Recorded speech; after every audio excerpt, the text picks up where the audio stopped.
ইরানকে নতুন করে হুমকি দিল ইসরায়েলের প্রতিরক্ষা মন্ত্রী। তবে কোথায় নেতানিয়াহু? রহস্য ঘনীভূত।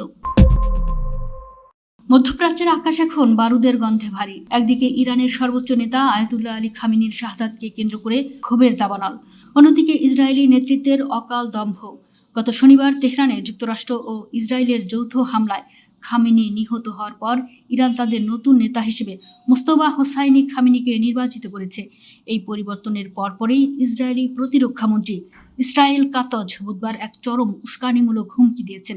তিনি স্পষ্ট ভাষায় বলেছেন, ইরানি শাসক গোষ্ঠী যে নেতাকেই নির্বাচিত করুক না কেন তাকে হত্যার নিশানা বানানো হবে। তার নাম যাই হোক না কেন, তিনি যেখানেই থাকুন না কেন, এটা ঘটবে। এই উগ্র হুঙ্কারের আড়ালে ইসরায়েলের ভেতরে যে ভয়াবহ আতঙ্ক ও ধোঁয়াশা কাজ করছে তা আজ বিশ্ববাসীর কাছে স্পষ্ট। কারণ গত 2রা মার্চ ইরানের এলিট ফোর্স IRGC ইসরায়েলের প্রতিরক্ষা ব্যবস্থার বর্ম ছিন্ন ভিন্ন করে সরাসরি আঘাত এনেছে খোদ প্রধানমন্ত্রী বেনিয়ামিন নেতানিয়াহুর ব্যক্তিগত ও সুরক্ষিত কার্যালয়।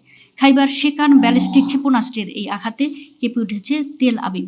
কিন্তু আশ্চর্যজনক ব্যাপার হলো, এই ঘটনার পর থেকে ইসরায়েলের প্রধানমন্ত্রী নেতানিয়াহুর কোনো হদিস নেই। IRGC তাদের বিবৃতিতে অত্যন্ত তাৎপর্যপূর্ণভাবে বলেছে, ইহুদিবাদী প্রধানমন্ত্রীর পরিণতি এখন পুরোপুরি রহস্যে ঘেরা। এরপর থেকে নেতানিয়াহুর কোনো আনুষ্ঠানিক ভিডিও বার্তা বা জনসমক্ষে উপস্থিতি নেই। ইসরায়েলের সরকারি মহল থেকে তার সুস্থ ও স্বাভাবিক থাকার দাবি করা হলেও কোনো অকাট্য প্রমাণ না আসায় বিশ্বজুড়ে বাড়ছে জল্পনা। বিশ্লেষকদের ধারণা, নিজেদের চরম ব্যর্থতা ও বড় ধরনের ধ্বংসযজ্ঞ আড়াল করতেই তেল আবিব এই তথ্য গোপন করছে। নেতানিয়াহুর দপ্তরে আঘাত হানা খাইবার শেকান ক্ষেপণাস্ত্রটি ইসরায়েলি সামরিক বাহিনীর রাতের ঘুম কেড়ে নিয়েছে। এটি একটি মার্ফ প্রযুক্তির অস্ত্র, যা শব্দের চেয়ে 8 গুণ বেশি গতিতে দিক পরিবর্তন করে আঘাত হানতে সক্ষম। ইসরায়েলের দম্ভ করা আয়রন ডোম বা থার্ড প্রতিরক্ষা ব্যবস্থা এই দানবীয় ক্ষেপণাস্ত্রের সামনে অসহায় আত্মসমর্পণ করেছে।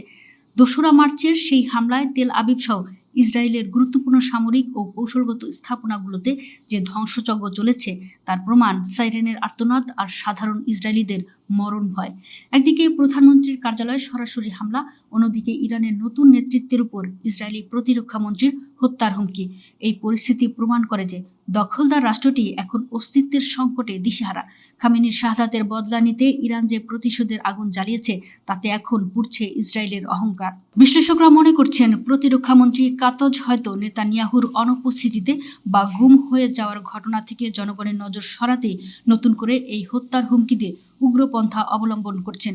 কিন্তু প্রশ্ন থেকে যায় যে প্রধানমন্ত্রী নিজের সুরক্ষায় নিশ্চিত করতে পারেননি, তিনি বা তার সরকার কিভাবে অন্য দেশের নেতৃত্ব ধ্বংসের স্বপ্ন দেখেন? নেতানিয়াহু এখন কি বাংকারে লুকিয়ে মৃত্যু ভয় গুনছেন, নাকি ক্ষেপণাস্ত্রের আঘাতে তার পরিণতি হয়েছে মর্মান্তিক?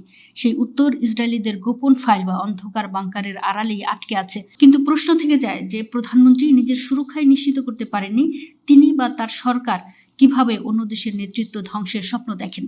নেতানিয়াহু এখন কি বাংকারে লুকিয়ে মৃত্যু ভয় গুনছেন, নাকি ক্ষেপণাস্ত্রের আঘাতে তার পরিণতি হয়েছে মর্মান্তিক? সেই উত্তর ইসরায়েলের গোপন ফাইল বা অন্ধকার বাংকারের আড়ালেই আটকে আছে। তবে এটুকু নিশ্চিত, মধ্যপ্রাচ্যের নতুন সমীকরণে দখলদারদের দম্ভ চূর্ণ হতে শুরু করেছে।